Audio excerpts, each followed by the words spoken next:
या देवी सर्वभूतेषु मातृरूपेण संस्थिता नमस्तस्यै नमस्तस्यै नमस्तस्यै नमो नमः. માતા સરસ્વતીના ચરણોમાં નમન કરી અને આપણી ઈ વાલી મિટિંગ એટલે આપણે ઇન્ટરનેટના માધ્યમથી જોડાઈ રહ્યા છીએ એવી વાલી મિટિંગમાં આપ સૌ વાલીઓનું હું હાર્દિક સ્વાગત કરું છું. આપણા બાળકોના અભ્યાસક્રમ શરૂ થઈ ચૂક્યા છે અને હવે બીજા મહિનામાં આપણું બાળક પ્રવેશી ચૂક્યો છે. બાળક જ્યારે શાળાના પગથિયા ચડતું હોય, પ્રાથમિક શિક્ષણ મેળવતું હોય, ત્યારે આપણા તરફથી આપણે એ બાળકને કેટલી મજબૂતી પ્રદાન કરી શકીએ છીએ શિક્ષણમાં, એ ખૂબ અગત્યનું બની જતું હોય છે. કારણ કે આ એવી ઉંમર છે કે આ ઉંમરમાં જેટલું બાળકને આપવામાં આવશે, એનામાં જેટલા સંસ્કારો ઉમેરવામાં આવશે, જેટલા ગુણો ઉમેરવામાં આવશે, એ બાળકને જીવનભર અકબંધ રહેશે. જો અત્યારે આપણું બાળક આળસુ થશે, અત્યારે આપણું બાળક છે એ ઘણી બધી બાબતોમાં રસ નહીં લેનારું બનશે, તો અંતતઃ એનું પરિણામ આવશે કે આપણું બાળક નીરસ બની જશે. એટલે બાળકના જીવનના આ વર્ષો જે છે પ્રાથમિક શિક્ષણના અત્યંત મહત્વપૂર્ણ વર્ષો છે. એટલે આપણે અત્યારે જે વાલી મિટિંગ આ વર્ષની પહેલી વાલી મિટિંગ કરી રહ્યા છીએ ઓનલાઈન, એમાં આપની સાથે કેટલીક વાતો એવી શેર કરવાની છે કે આપણે સૌ ભેગા મળી અને આપણા બાળકનો વિકાસ કરી શકીએ. ઘણા બધા એવા બાળકો છે કે જેમણે બાળ મંદિરમાં નવો પ્રવેશ મેળવ્યો છે, ઘણા બધા એવા બાળકો છે કે જે પહેલા ધોરણમાં પહેલી વાર આ શાળામાં આવી રહ્યા છે, અને ઘણા બધા એવા પણ બાળકો છે કે જે બીજા ત્રીજા ધોરણમાં આપણી શાળામાં પહેલી વાર આવી રહ્યા છે. એવા બાળકો આપણી શાળાની જે સંચાલન પદ્ધતિ છે એનાથી ઘણા બધા અંશે વાકેફ ના હોય, તો એમના માટે પણ આ એક પરિચય થઈ જાય એટલા માટે આપણે આ વાલી મિટિંગ ઓનલાઈન યોજી રહ્યા છીએ. તો સૌથી પહેલા આપણે શાળાની કેટલીક મહત્વપૂર્ણ બાબતો સમજી લઈએ. બાળક જ્યારે અભ્યાસ કરવા આવતું હોય ત્યારે સૌથી પહેલું શાળામાં આવવાનું જે રીઝન છે એ હોય છે કે બાળક જીવનના નિયમો શીખે, શિસ્ત શીખે અને વ્યવહાર શીખે. તો આ જે વિષય છે એ વિષયને આપણે બરાબર રીતે સમજવાનો છે. તો બાળક છે એ પોતાના જીવનના નિયમો કેવી રીતે શીખી શકે છે, શિસ્ત કેવી રીતે મેળવી શકે છે. તો સૌથી પહેલી શિસ્ત કઈ છે? બાળક સરસ યુનિફોર્મ પહેરીને આવે, યુનિફોર્મ વ્યવસ્થિત હોય, ચોખ્ખો હોય. આપણે બાળકને એવી સમજણ શક્તિ આપીએ કે આખો દિવસે બાળક જ્યારે યુનિફોર્મ પહેરીને શાળામાં બેસવાનું છે ત્યારે પોતાનું યુનિફોર્મ કેમ ચોખ્ખું રાખીને બેસે, એવી સમજણ શક્તિ આપણે બાળકને આપીએ. આપણા બાળકના વાળ કપાયેલા હોવા જોઈએ કે જેનાથી બાળકને એક ખ્યાલ આવે કે આપણે જે જગ્યા પર બેસીએ છીએ, માતા સરસ્વતીના મંદિરમાં જઈએ છીએ, ત્યાં આપણે વાળની સ્વચ્છતા પણ એટલી જ રાખવાની છે. આપણા બાળકના માથામાં તેલ નાખેલું જ હોય, જેનાથી દરેક બાળકોના માથા એક સરખા દેખાય. કોઈ ફેશન ન હોય જેનાથી બીજા બાળકોને જોઈને આપણા બાળકના મનમાં અન્ય પ્રકારની ફેશન વિશે વિચારો આવે. એટલે આપણા બાળકોના માથામાં તેલ નાખેલું હોવું જોઈએ. માથાના વાળ છે તેલવાળા હોવા જોઈએ. માથું વ્યવસ્થિત ઓળાવેલું હોવું જોઈએ. એની પણ આપણે કાળજી રાખીએ. તમને એમ થશે કે આટલી બધી નાની વાતો છે, એની ચર્ચા અમારી સાથે થઈ રહી છે. ઘણા બધા વાલીઓ આ બાબતે જાગૃત હોય છે, પણ ઘણા બધા વાલીઓને આ સામાન્ય બાબતોનો પણ ખ્યાલ નથી હોતો. કારણ કે એના મનમાં એવું હોય છે કે બાળક છે તો એ ખુલ્લા વાળ રાખીને જાય, બાળક છે એ માથામાં તેલ નાખ્યા વગર જાય, બાળકી છે એ ખુલ્લા વાળ રાખે અથવા એમાં કંઈક ફેશન કરીને જાય, તો એમાં એના ભણવાને અને ખુલ્લા વાળ રાખવાને શું અર્થ છે? અહીંયા બાળક જીવનના મૂલ્યો અને શિસ્ત શીખવા આવે છે, એકબીજા સાથે કમ્પેરિઝન કરવા નથી આવતા. એટલે આપણે આપણા બાળકના માથામાં સરસ તેલ નાખેલું હોય, બાળક સ્વચ્છ કપડાં પહેરેલું હોય અને ઘડિયાળ કે કડું કે પછી કોઈ પણ જાતના બ્રેસલેટ્સ કે જુદી જુદી કલરની પિન્સ નાખીને ન આવે, એની કાળજી આપણે રાખીએ, ખૂબ જરૂરી હોય છે. તો આ થઈ ગયો બાળકનો પહેરવેશ, બાળકનો દેખાવ. વ્યવસ્થિત બની અને આપણું બાળક છે એ શાળાએ આવે, એની આપણે સૌ કાળજી લઈએ. બીજા નંબરની વાત આવે છે, કેટલા બધા બાળકો એવા છે જેને આપણે પૂછીએ, જે સવારની પાળીના બાળકો છે, એમને પૂછીએ કે તમે ઘરેથી નાસ્તો કરીને કેટલા બાળકો આવ્યા છે? બહુ ઓછા બાળકોના હાથ ઊંચા થાય. પૂછે શા માટે? તો કે અમને સવારે ભાવતું નથી, અમને ગમતું નથી. ઘણાના બાળકોના ઘરમાં સવારે વહેલું બનતું નથી. આપણું બાળક આખી રાત સૂતું હોય, અને રાત્રે 8 વાગે જમ્યું હોય ત્યારથી સવારે 6 વાગ્યા સુધી ભૂખ્યું હોય. આપણે જમવાનું શરૂ કરીએ તો સવારે નાસ્તો, બપોરે જમવાનું, રાત્રે જમવાનું તો બહુ ઓછું અંતર રહે છે, પણ રાતનો ગાળો બહુ મોટો હોય છે. એટલે સવારે જેટલા બાળકો વહેલા આવે છે શાળાએ, ફરજિયાત એ બાળકને ચા, દૂધ અને નાસ્તો કરાવીને જ મોકલાવશો. એનાથી એની ભણવાની શક્તિ, યાદ રાખવાની શક્તિ વધી જશે.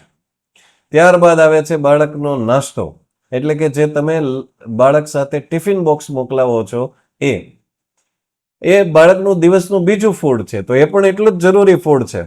કેટલા બધા એવા બાળકો નીકળે છે કે જેના બોક્સમાં નાસ્તામાં વેફર હોય છે, કુરકુરે હોય છે, મમરા હોય છે. આપણે બાળકોને આવો નાસ્તો સવારના પૂરમાં થોડો કરાવાય.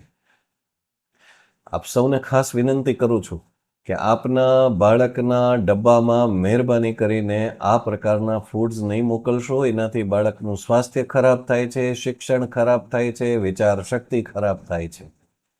ચાહે બાળક સવારે આવતું હોય, બપોરે આવતું હોય, લંચ બોક્સમાં પેકેટ ફૂડ્સ મહેરબાની કરીને નહીં મોકલાવશો. આપણે આપણા બાળક માટે થોડો સમય કાઢવો જોઈએ. અઠવાડિયામાં 2 વખત મિનિમમ, ખાસ કરીને જે મોટા બાળકો છે 5માંથી 8મા ધોરણના બાળકો, એમને સવારે જે 9:30 વાગ્યે એ લોકો રિસેસમાં નાસ્તો કરવાના છે એમાં આપણે કઠોળ આપીએ. ધોરણ 1થી 4 બાળ મંદિરના બાળકો માટે ઓલરેડી આપણે ડાયરીમાં કેવા પ્રકારનો નાસ્તો લાવવો એ લખેલું છે. ડાયરીના આગળના પાના તમે જોશો તો ડાયરીમાં લખેલું જ છે. એ નાસ્તો મોકલાવો. અને સવારની પાળીના જે બાળકો છે એને અઠવાડિયામાં 2 દિવસ આપણે કઠોળ જે રાત્રે પલાળી દીધા હોય, સવારે સરસ એને વઘારી અને બાળકને નાસ્તામાં મોકલીએ. 1-2 દિવસ એને સિંગદાણા મોકલાવીએ, 1-2 દિવસ એવું બને ફ્રૂટ્સ મોકલાવીએ, હેલ્ધી ફૂડ મોકલાવીએ, ઘરે બનાવેલો ખોરાક મોકલાવીએ. ક્યારેક એવું બને કે ઘરમાંથી કોઈ બનાવેલી સારી મીઠાઈ સાથે બાળકને મોકલીએ. સરવાળે બાળક સારો નાસ્તો લઈને આવે એવું કરીએ. કેટલાક બાળકો નાસ્તાના ડબ્બા લીધા વિનાના આવે છે. એ વાલીને પણ મારે ખાસ કહેવાનું કે વર્ગખંડની અંદર જ્યારે 30-40 બાળકો અભ્યાસ કરતા હોય, એમાંથી 25 બાળકો નાસ્તાનો ડબ્બો લઈને આવ્યા હોય, તો પાછળ જે 8થી 10 બાળકો નાસ્તાનો ડબ્બો લીધા વગર આવ્યા હોય, એ બાળકોની મનોસ્થિતિ થોડી બગડેલી રહે છે. કારણ કે એને એમ થાય છે કે મને મારા ઘરેથી નાસ્તો મળ્યો નથી.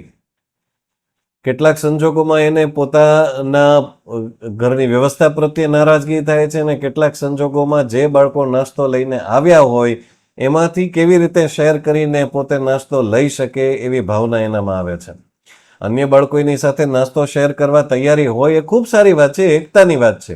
પણ આપણું બાળક જો નાસ્તો લઈને ન આવ્યું હોય તો એના મન ઉપર ખરાબ અસર પડે છે. આથી ખાસ બાળકની સાથે નાસ્તો મોકલાવવો અને સારો નાસ્તો મોકલાવવો. આપણે એટલી કાળજી રાખીએ. તો આ થઈ વાત બાળકના સવારના નાસ્તાની, અને બાળક જે લઈને આવે છે અહીંયા શાળા ઉપર એ નાસ્તાની વાત થઈ. આપણે યુનિફોર્મ વ્યવસ્થિત બાળકને વ્યવસ્થિત કરીને મોકલીએ એ પણ વાત કરી. ત્રીજી વાત, આપણા બાળકનો અરીસો એટલે શાળામાં બાળકને માટે તૈયાર કરવામાં આવતી ડાયરી, લેશન ડાયરી. આપણના મનમાં એમ હોય કે મારા બાળક માટે જે લેશન લખવાનું છે એની આ ડાયરી એટલે લેશન ડાયરી. એવું નથી.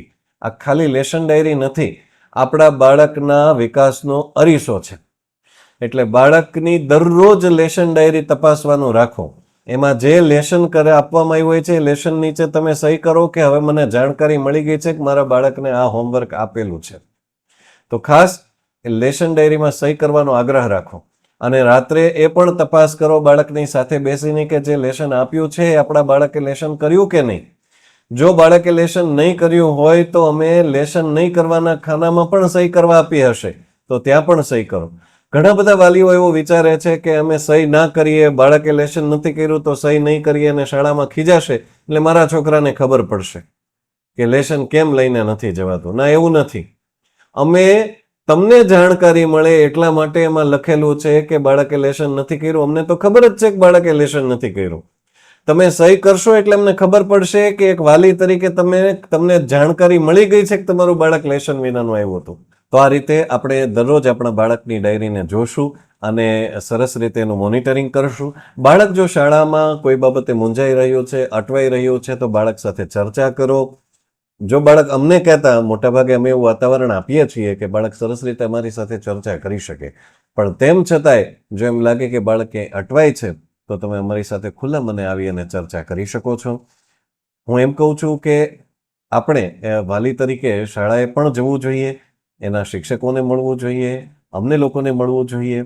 તો એનાથી તમને ખ્યાલ આવશે કે બાળકનો વિકાસ કઈ દિશામાં જઈ રહ્યો છે, અમે લોકો એમાં શું મહેનત કરી શકીએ એમ છીએ. આ બધી બાબતોની ચર્ચા થઈ શકે. વાત આવે છે ત્યાર પછીની બાળકના આગળના અભ્યાસની. તો આપણે મોટાભાગના ઘરોમાં કેવું થાય છે કે બાળકો પાસે એક સિસ્ટમ નથી હોતી. જ્યારે પણ જીવનમાં શિસ્તની જરૂરિયાત હોય, જ્યારે આપણે કોઈ પણ રીતે આપણી લાઈફને આગળ વધારવી હોય, ત્યારે એક સિસ્ટમ હોવી બહુ જરૂરી છે. સિસ્ટમ એટલે ટાઈમ ટેબલ. આપણે આપણા બાળક પાસે જે કંઈ સમય છે, તમારું બાળક સવારે 7 વાગ્યાથી 12 વાગ્યા સુધી સ્કૂલ પર આવે છે કે બપોરે 12 થી 5 વાગ્યા સુધી સ્કૂલ પર આવે છે, પણ એ સિવાયનો જે બાળકનો સમય છે, એ સમય માટે આપણી પાસે એક ટાઈમ ટેબલ હોવું જોઈએ.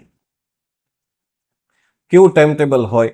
તો એ ટાઈમ ટેબલની અંદર બાળક માટે લેશનનો એક સમય ચોક્કસ હોય. એક ચોક્કસ સમય એવો હોય કે જે એ સમયગાળા દરમિયાન બાળક એક વિષયનું વાંચન કરે. દરરોજ 1 થી 2 વિષય બાળક વાંચે, જેવું એનું ધોરણ, એ પ્રમાણે વાંચનનો સમય હોવો જોઈએ.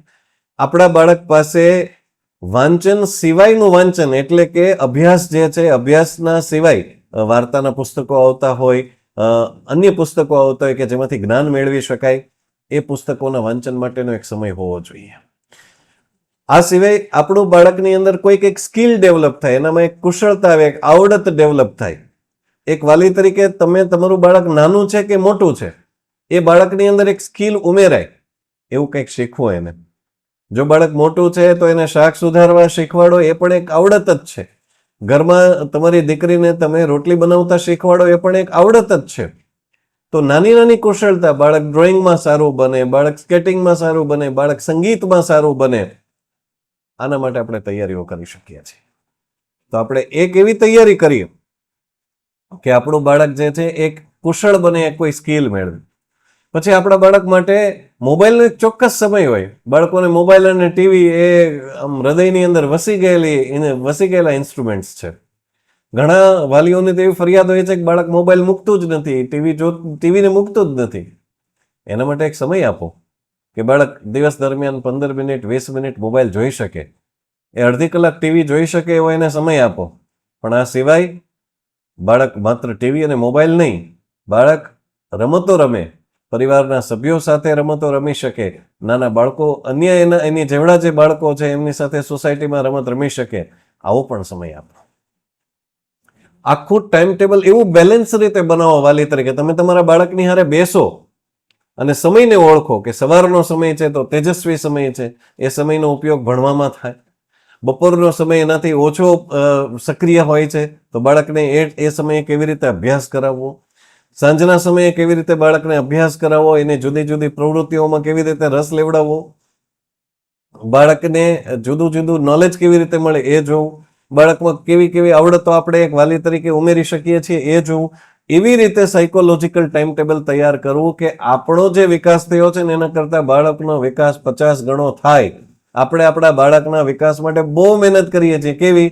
તો કે બાળકની શાળામાં ફીસ ભરીએ છીએ એ પ્રકારે આપણે મહેનત કરીએ છીએ. હવે આપણે થોડી મહેનત એ પ્રકારે પણ કરવાની છે કે ફીસની સાથે સાથે આપણા બાળકનો સર્વાંગી વિકાસ થાય. માત્ર શાળાનું શિક્ષણ નહીં, પણ ઘરે રહ્યા પછી બાળકને આપણે વ્યવહારુ શિક્ષણ પણ આપીએ. આ રીતે એક વાલી તરીકે આપણી ફરજ છે. તો બાળકને વ્યવસ્થિત રહેતા શીખવીએ, વ્યવસ્થિત જીવતા શીખવીએ, તો વાલી તરીકે આપણી જીત થશે અને બાળક ખૂબ સરસ બનશે, સક્ષમ બનશે, પ્રગતિશીલ બનશે, જેનો લાભ આગળ જતા આપણને મળશે. તો આ વાત આપણે ધ્યાન રાખવાની છે. શક્ય બને ત્યાં સુધી બાળકને ઘરનું ફૂડ આપો, ઘરનો ખોરાક આપો. બહારનો ખોરાક બાળકને નુકસાન પહોંચાડી શકે છે. ઘણીવાર એવું થતું હોય છે, બાળકનો જન્મદિવસ હોય અને બાળકને હોટેલમાં એના મમ્મી પપ્પા જમવા લઈ જાય છે. બીજે દિવસે સવારે બાળક પેટ પકડીને આવે છે કે અમને પેટમાં દુખે છે, રજા લેવા છે કારણ કે બાળક માંદું પડી ગયું છે. તો એ બહારનો ખોરાક શું કામનો? એ જન્મદિવસની ઉજવણી શું કામની? શક્ય બને ત્યાં સુધી ઘરના ખોરાક ઉપર ધ્યાન આપો, ઘરમાં સારું જમાડો, ઘરનું જ જમાડો. આ બધી બાબતો છે એ બાળકના વિકાસ માટે બહુ જરૂરી છે. બાળકને શક્ય બને ત્યાં સુધી શાળામાં રજા નહીં પડાવો. જો રજા પાડવાની હોય તો આગળથી બંને પાળીના પ્રિન્સિપલ છે એને મળો, પ્રિન્સિપલ સાહેબ પાસે રજા લ્યો અને એ એટલી જ રજા પડો, એનાથી વધારે રજા નહીં પડાવો. એ બહુ જરૂરી હોય તો. બાકી બાળકના અભ્યાસ માટે આપણે નાની નાની વાતોમાં જો રજા પડાવીએ કે અમારે બહાર જવું છે ને જમવા જવું છે ને અધવચ્ચેથી રજા લેવા આવીએ એ પણ ખરાબ છે. જો બાળકને શાળા ઉપર તો જ મોકલો કે મિનિમમ રિસેસ સુધીનો અભ્યાસ કરી શકે. જો બાળકને 8 વાગે તમારે ક્યાંક લઈ જવાનું હોય અથવા બાળકને 1 વાગે તમારે ક્યાંક લઈ જવાનું હોય અને તમે 1 કલાક ખાલી હાજરી પૂરવા માટે સ્કૂલ પર મોકલો છો તો એ તમારી ભૂલ છે. બાળકને રિસેસના ટાઈમ સુધી તો મિનિમમ ભણાવવાનું, અને જો રિસેસ પૂરી થઈ ગઈ તો પછી રજાના ટાઈમ સુધી મિનિમમ ભણાવવાનું. બાળકને લેવા આવો તો સવારની પાળીમાં ફિક્સ સમય છે, રિસેસનો સમય સવારે 9:30 વાગ્યાનો. તો 9:30 થી 9:45 વચ્ચે બાળકની રજા થશે. પછી તમે 9:45 પછી આવશો તો અમે બાળકને નહીં મોકલીએ તો પછી સીધું બાળક 12 વાગે છૂટશે. બપોરની પાળીનું બાળક છે તો બપોરે 12 વાગ્યે એન્ટ્રી લઈ લીધી એટલે પછી સીધું 3 વાગે જ છૂટશે. 3 થી 3:15 વચ્ચે બાળકને રજા મળશે. જો તમે 3:30 4 વાગે આવશો તો બાળકને રજા નહીં આપીએ. બાળક જ્યારે શાળા છૂટશે ત્યારે જ તમારા બાળકને રજા મળશે. તો આ વાતની જાણ એક વાલી તરીકે તમારે રાખવાની છે. કારણ કે અધવચ્ચેથી બાળક જાય એટલે વર્ગના બીજા વિદ્યાર્થીઓને પણ મનમાં જવાની લાલસા જાગે અને પછી એ બાળકનું ધ્યાન ભટકે. એટલા માટે અધવચ્ચેથી રજા ન લઈએ એની આપણે સૌ કાળજી રાખીશું. તો આટલી વાતો છે. શાળામાં બાળક નિયમિત બને, ઘરમાં બાળક નિયમિત બને એ માટે અમારે શાળા તરફથી મહેનત કરવાની છે, તમારે વાલી તરીકે મહેનત કરવાની છે. આપણા સહિયારો પ્રયત્નો થકી આપણું બાળક છે એનો વિકાસ થશે. બાળક સરસ ભણતું થશે, બાળક સરસ ગણતું થશે, જીવનના પાઠમાં પણ એ સફળ થશે. આપ સૌ વાલીઓને હું ફરી એકવાર વિનંતી કરું છું કે તમે તમારા બાળકોને એક સમયપત્રક આપજો, એક સરસ રીતે જીવન પદ્ધતિ આપજો, જેનાથી આપણું બાળક છે એ સરસ બને. અમે પણ અહીંયાથી ખૂબ પ્રયત્નો કરીશું આપના બાળકના વિકાસ માટે. ક્યાંય કચાશ રહી જતી હોય તો રૂબરૂ મળશો, ફોનથી પણ આપણે સંપર્કમાં રહી શકીએ છીએ. આપ સૌનો ખૂબ ખૂબ આભાર. સૌને જય શ્રી કૃષ્ણ.